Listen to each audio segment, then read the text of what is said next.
achar, está em Mateus, capítulo 4, a partir do verso 1 até o 11.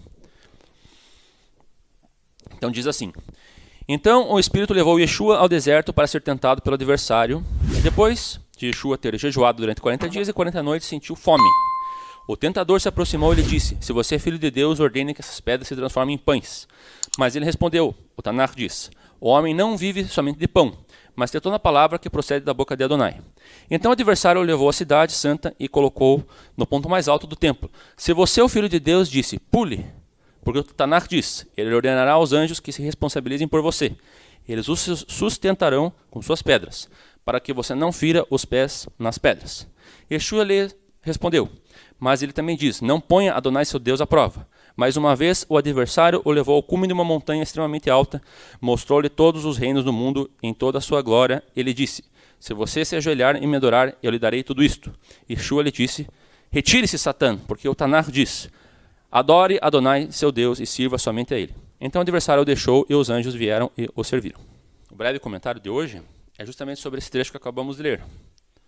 Esse trecho que fala sobre a tentação de Yeshua no deserto. E aqui nós devemos, primeiramente, quando a gente lê um texto, qualquer que seja, da Bíblia, né, especificamente, a gente deve fazer uma crítica, né, fazer algumas perguntas. E uma das coisas que a gente deve se perguntar aqui é por que Yeshua ele vai ao deserto para ser tentado. E por que ele fica 40 dias.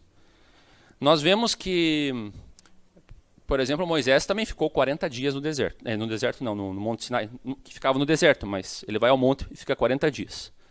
Mas por que Yeshua precisava passar por esse período?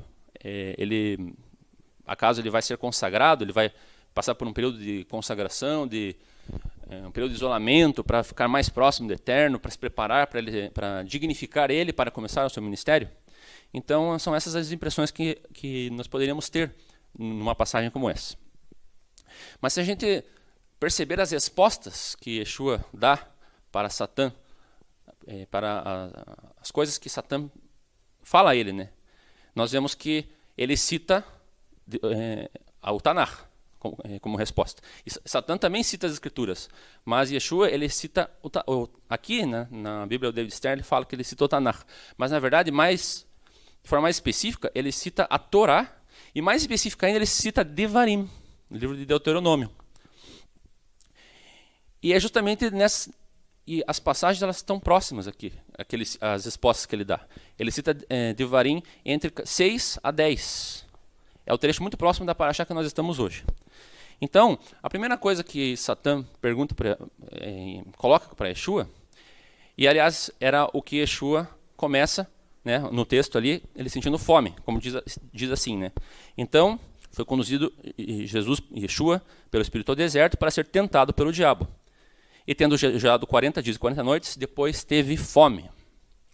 Então aí Satã diz a ele: se tu és filho de Deus, transforma essas pedras em pães.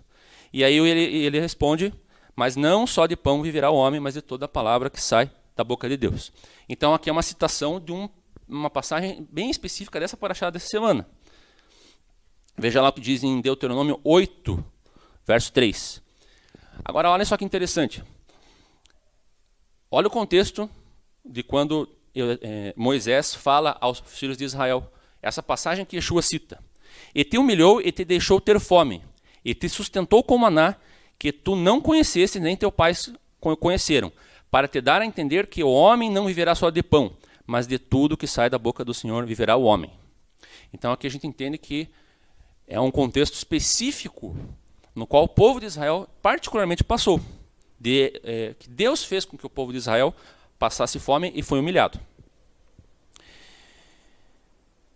E diz mais ainda em Deuteronômio capítulo 8, verso 16, que no deserto te sustentou com maná, que teus pais não conheceram, para te humilhar, para te provar, para no fim de fazer bem.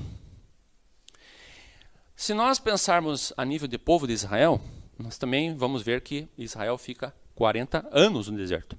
Assim como Moisés ficou 40 dias no Monte Sinai, mas o povo de Israel fica 40 anos. E o povo de Israel foi provado por Deus. E infelizmente o povo de Israel não passou nessa provação. A primeira geração não passou. Aliás, foi por isso que eles ficaram esses 40 anos. Mas eles precisaram ficar nesses 40 anos para aprender e fazer e cumprir finalmente a vontade de Deus. Mas Yeshua, como rei de Israel, como Messias enviado para o povo judeu, ele também se coloca na mesma pele, né? Na mesma situação que Israel colocou. E por isso ele também vai ao deserto, e ele também passa fome, assim como Deus fez o povo de Israel passar fome. E aí ele responde justamente o que Moisés fala aos filhos de Israel. Nem só de pão viverá o homem, mas de toda a palavra que vem de Deus. E depois nós vamos ver que ele cita outras passagens também em Deuteronômio. E nós vemos que isso faz com que Yeshua cumpra plenamente, né, aquilo que está em Isaías 53, verso 4. Verdadeiramente ele tomou sobre si nossas enfermidades e as nossas dores levou sobre si. Então uma dessas dores, nós podemos sugerir que foram as dores que Israel sentiu lá no deserto, naquele período da saída do Egito até chegar à terra de Israel, até a terra que ele prometeu dar a Abraão. Então isso faz com que nós tenhamos um entendimento um pouco mais amplo dessa passagem de Yeshua pelo deserto para ser tentado. Não apenas como um período de consagração, um período de dignificação dele para o ministério, mas para que ele passasse também por tudo aquilo que Israel passou, para depois vir a ser o rei, para que Israel não dissesse, mas tu, Deus, não passou aquilo que nós passamos. Amém? Esse é o comentário.